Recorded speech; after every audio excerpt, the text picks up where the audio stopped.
बहुत पुराने समय की बात है।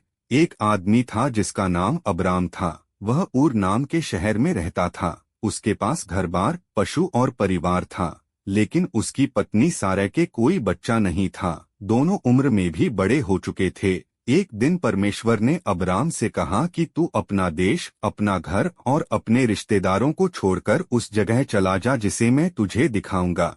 और परमेश्वर ने वादा किया कि मैं तुझसे एक बड़ी जाति बनाऊंगा और तेरे कारण सारी दुनिया आशीष पाएगी। यह बात सुनना आसान नहीं था। फिर भी अब्राम ने बिना सवाल किए परमेश्वर पर भरोसा किया और अपनी पत्नी सारै और भतीजे लूत को लेकर निकल पड़ा। वह तंबू में रहता, जगह जगह परमेश्वर की वेदी बनाता और उसकी आराधना करता। जब वह कनान देश पहुंचा तो परमेश्वर ने कहा कि यही वह देश है जिसे मैं तेरे वंश को दूंगा। कुछ समय बाद वहां अकाल पड़ गया और खाने की कमी हो गई। तब अब्राम मिस्र चला गया। वहां डर के कारण उसने अपनी पत्नी को बहन कहा। यह उसकी कमजोरी थी, लेकिन परमेश्वर ने उसे सुरक्षित वापस ले आया। लौटने पर अब्राम और लूत दोनों के पास बहुत पशु हो गए और जमीन कम पड़ने लगी।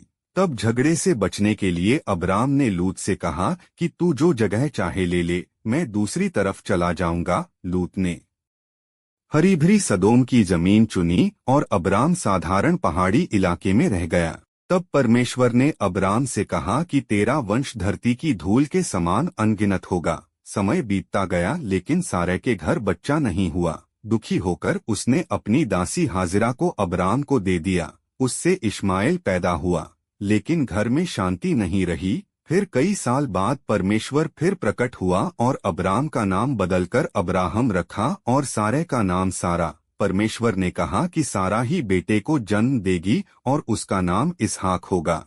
यह सुनकर दोनों हंसे क्योंकि वे बहुत बूढ़े थे।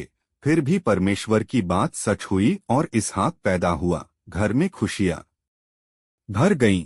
इसके बाद परमेश्वर ने अब्राहम के विश्वास की परीक्षा ली और उससे कहा कि अपने प्यारे बेटे इसहाक को बलि चढ़ा दे। अब्राहम ने भारी मन से भी परमेश्वर की आज्ञा मानी और बेटे को लेकर पहाड़ पर गया। जब वह बलि देने ही वाला था तब स्वर्ग से आवाज आई और उसे रोक दिया गया। पास ही एक मेढ़ा मिला जिसे बलि चढ़ाया गया। तब परमेश्वर ने अब्राहम को बहुत आशीष देने का वादा किया।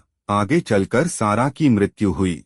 इसहाक की शादी रिबका से हुई और अंत में अब्राहम बहुत बूढ़ा होकर शांति से मर गया। उसका जीवन हमें सिखाता है कि जो व्यक्ति परमेश्वर पर भरोसा करता है, उसकी राह चाहे कितनी भी कठिन हो, परमेश्वर उसे कभी खाली हाथ नहीं लौटाता।